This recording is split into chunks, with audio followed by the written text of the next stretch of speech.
Hello everyone, welcome to Drama Hut. इस video में Speed and Love का next episode देखेंगे। फर्स्ट एपिसोड का लिंक इस वीडियो के डिस्क्रिप्शन में डाल दी गई है। पहले वो वीडियो देख लीजिए, तभी एपिसोड समझ में आएगा, वरना कंफ्यूज हो जाओगे। चैनल पे ऐसे ही वीडियो आएंगे तो चैनल को सब्सक्राइब ज़रूर कर लेना। सेकेंड एपिसोड की शुरुआत में हम जिनजाओ और मोमो के पास्ट का सीन देखते हैं। जिनजाओ जाने से पहले मोमो को एक पेन देता है और कहता है, ये तुम्हारे लिए है, जब मैं वापस आऊँगा तब तुम्हारी राइटिंग चेक करूँगा, दिल लगाकर पढ़ना। मोमो रोते हुए कहती है, क्या तुम मुझसे मिलने वापस आओगे? मुझे भूल तो नहीं जाओगे ना? जिनजाओ कहता है, मैं तुम्हें कभी नहीं भूलूंगा और ना ही बदलूंगा। इतना कहकर वो वहाँ से चला जाता है और मोमो वहीं रोती रह जाती है। फिर मोमो जिनजाओ को एक लेटर लिखती है, तुमने काफ़ी टाइम से कॉल नहीं किया, मुझे नहीं पता मैं तुम्हें कैसे ढूंढूं, इसलिए मैं सिर्फ ये लेटर लिख सकती हूँ। मुझे उम्मीद है ये तुम तक पहुँच जाएगा। माँ और मैं कहीं और शिफ्ट हो रहे हैं। जब जगह डिसाइड हो जाएगी मैं तुम्हें बता दूंगी कि हम कहाँ जा रहे हैं। मुझे तुम्हारी बहुत याद आती है। उसके बाद मोमो दूसरा लेटर लिखती है, मैं और मॉम फाइनली नए घर में शिफ्ट हो गए हैं। काश तुम वापस आ जाओ। नेक्स्ट ईयर मैं मिडिल स्कूल स्टार्ट करने वाली हूँ, इसलिए मुझे काफ़ी होमवर्क और क्लास अटेंड करनी होगी। अगर मैं अच्छा रिजल्ट लाऊं तो क्या तुम ग्रेजुएशन के बाद समर ब्रेक में मुझसे मिलने आओगे? आई मिस यू जिनजाओ। लेकिन जिनजाओ मोमो के किसी भी लेटर का रिप्लाई नहीं करता। इससे नाराज़ होकर मोमो रोते हुए एक और लेटर लिखती है, ये शायद मेरा लास्ट लेटर है जो मैं तुम्हें लिख रही हूँ, क्योंकि तुम कभी भी मेरे लेटर का रिप्लाई नहीं करते। ऐसा लगता है जैसे मैं हवा में लेटर लिख रही हूँ। मेरा हाई स्कूल जल्दी स्टार्ट होने वाला है, जहाँ मुझे नए क्लासमेट मिलेंगे। मैं उन्हें अपने फ्रेंड बना लूँगी और तुम्हें कभी मिस नहीं करूँगी। सीन प्रेजेंट में शिफ्ट होता है। जिनजाओ मोमो के साथ घर वापस आता है। वो किसी से फ़ोन पर बात कर रहा होता है। मैं कल शॉप पर नहीं आऊँगा, अगर कुछ अर्जेंट हो तो यंग से बात कर लेना। मोमो उससे पूछती है, तुम आज रात कहाँ सोने वाले हो? जिनजाओ कहता है, मेरी फिक्र मत करो, जाकर सो जाओ। मोमो फिर पूछती है, तुम कहाँ रहते हो? क्या तुम्हारे पास रहने के लिए कोई जगह भी है? इस पर जिनजाओ कहता है, माइंड योर बिजनेस। ये सुनकर मोमो गुस्से में अपने रूम में चली जाती है। जिनजाओ अपने दोस्त के पास चला जाता है। सब लोग वहाँ बैठे होते हैं। जिनजाओ के पास किसी का कॉल आता है, लेकिन वो उसे अवॉइड कर देता है। फेंगजी पूछता है, क्या चल रहा है? किसके कॉल आ रहे हैं? क्या तुम्हें कोई नई गर्लफ्रेंड बना ली है? जिनजाओ कोई रिप्लाई नहीं देता और कहता है, तू बस चुप ही रह। फिर सब लोग ड्रिंक करने लगते हैं। तभी जिनजाओ के फ़ोन पर मैसेज आता है। मैसेज देखते ही वो तुरंत वहाँ से निकल जाता है। वहाँ जिंगसी को कुछ लोग पकड़ कर रखे होते हैं जो वांसी के लोग होते हैं। जिनजाओ उन्हें पैसे देता और पूछता है, कहता है, तू क्या बोल रहा है भाई? हमने इसे उंगली तक नहीं लगाई, ये खुद फिसल कर गिर गया है। जिनजाओ कहता है, मैं पैसे ले आया हूँ, इसलिए मैं इसे अपने साथ ले जा रहा हूँ।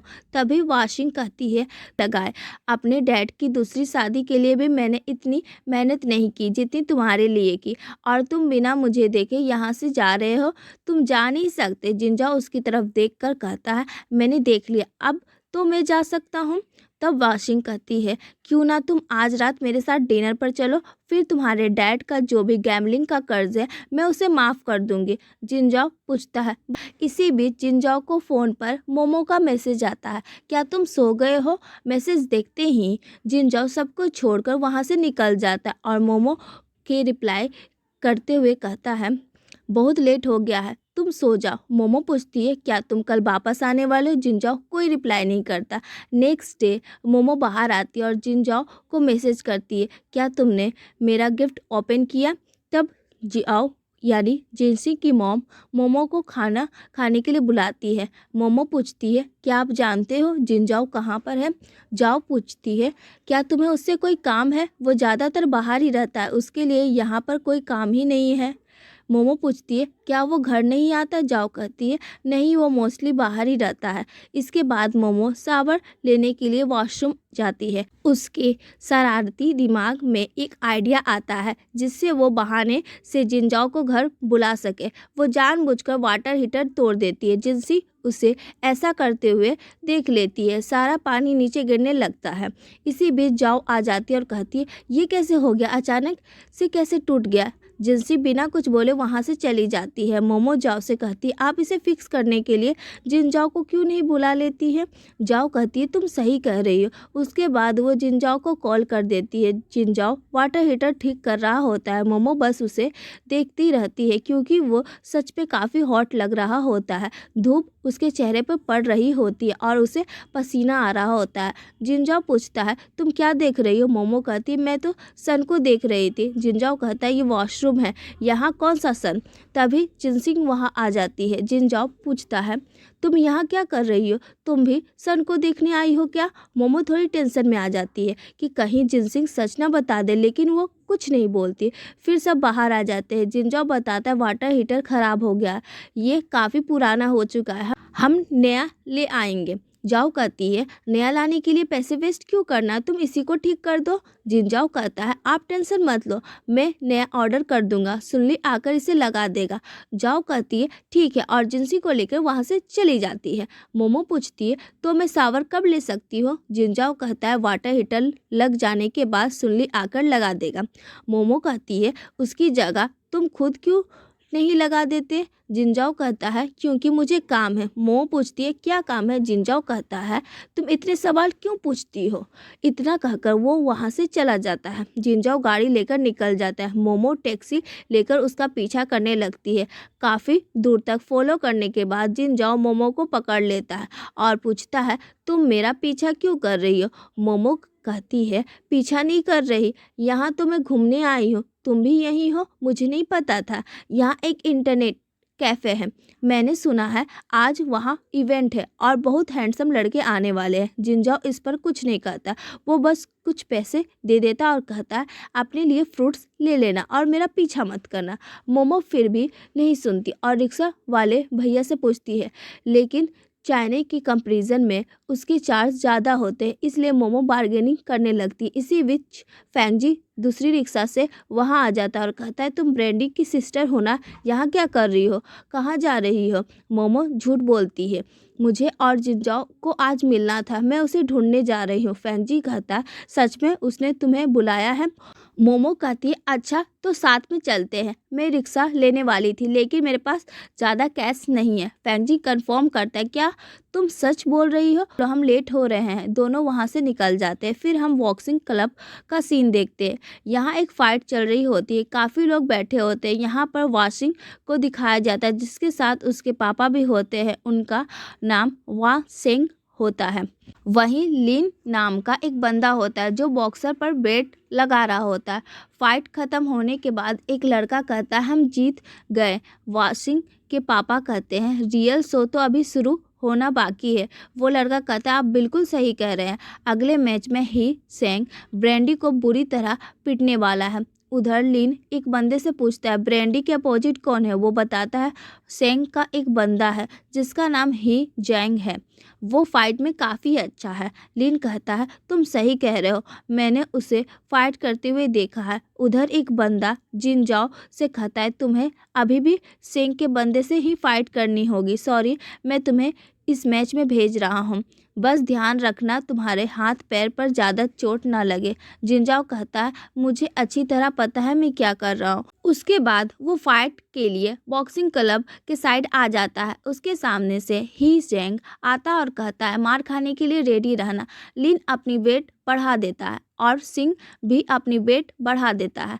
वाशिंग कहती आप वेट क्यों बढ़ा रहे हो, अगर कुछ हो गया तो। तब एक लड़का कहता है तुम ही जैंग की वजह से टेंशन में हो या ब्रांडी की वजह से। इस पर वाशिंग उसे चुप रहने को बोल देती है। ही जैंग बॉक्सिंग रिंग के अंदर होता है। वाशिंग कहती है अगर तुमने उसे हर्ट किया तो मैं तुम्हें मार डालूंगी। ही जैंग कहता है तुम उसकी इतनी फिक्र क्यों करती हो? वासिंग कहती है ऑफ कोर्स वो मेरा है।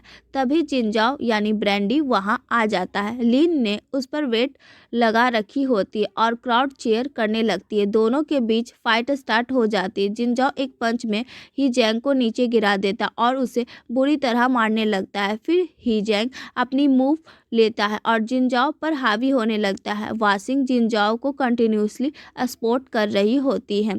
इसी बीच फेंगजी मोमो को लेकर क्लब आ जाता है। गार्ड पूछते हैं ये लड़की कौन है? फेंगजी कहता है ये ब्रैंडी की सिस्टर है। गार्ड भरोसा नहीं करता तो फेंगजी पैसे देकर उसे अंदर जाने के लिए मना लेता है। मोमो पूछती तुम लोग जिनजाओ को ब्रैंडी क्यों बुलाते हो? फेंगजी कहता है चाइना में कहते हैं ना जितना पी सकते हो उतना पियो। जैसे ही वो अंदर जाती है मोमो शॉक हो जाती है क्योंकि जिनजाओ रिंग के अंदर होता है। ही जैंग उसे बुरी तरह मार रहा होता है। फेंगजिंग बोर्ड देखकर कहता है लिन ने ब्रैंडी पर बेट लगाया है और सिंह ने ही जैंग पर। मोमो पूछती है ये लोग कौन है? फेंगजी बताता है रेड शर्ट में जो है वो लिन है, इस जगह का ओनर और आज का बैंकर, और दूसरी साइड जो आदमी है वो सिंह है, वन ऑटो शॉप का ओनर, और रिंग में जो बंदा है वो लोकल बॉक्सिंग चैंपियन है। वो ब्रैंडी को बुरी तरह मार रहा है। मोमो रोते हुए कहती है क्या हम इसे रोक नहीं सकते? जिनजाओ को वहाँ से बाहर ले आओ। फेंगजी कहता है ऐसा नहीं हो सकता है, यहाँ सबने बेट लगाई हुई है। एक बार रिंग में चले गए तो किस्मत ऊपर वाले के हाथ में है होती है। अगर वो बाहर आ गया तो बेट का पैसा कौन देगा? मोमो कहती है मैं पैसे दे दूंगी, मेरे पास पैसे हैं, तुम ये फाइट रोक दो। उधर रिंग में भयानक फाइट चल रही होती है। जितनी बार जिनजाओ हर्ट होता उतना ही मोमो को दर्द होता। मोमो आंखों पर हाथ रखकर रोने लगती है। जिनजाओ पूरी कोशिश कर रहा होता है। तब ही जैंग एक जोर का पंच मारता है और जिनजाओ नीचे गिर जाता है। फिर भी ही जैंग उसे मारते रहता है। वासिंग फेंगजी और लिन चिल्लाने लगते हैं जिनजाओ उठ जाओ, लेकिन जिनजाओ नहीं उठता है। तब मोमो जोर से उसका नाम चिल्लाती है। अचानक जिनजाओ उठ जाता और फाइट दोबारा स्टार्ट हो जाती है। ही जैंग फिर से मारने लगता है। मोमो रिंग के अंदर जाना चाहती है लेकिन गार्ड उसे रोक लेते हैं। एक पंच लगाने के बाद जिनजाओ मोमो वाली साइड गिर जाता है। उसे रोते हुए देखकर उसके अंदर जैसे नई जान आ जाती है। वो वापस जाकर ही जैंग को बुरी तरह पीटना शुरू कर देता, उसे बचाने का मौका तक नहीं देता।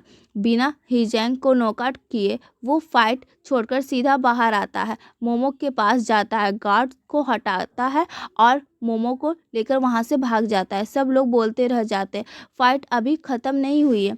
वासिंग हैरान हो जाती है और फेंगजी से पूछती है वो लड़की कौन है? फेंगजी कहता है उसकी रिलेटिव है। इस पर वासिंग उसे थप्पड़ मारती है और कहती है तुम किसको बेवकूफ़ बना रहे हो? सच सच बताओ वो उसकी न्यू गर्लफ्रेंड है?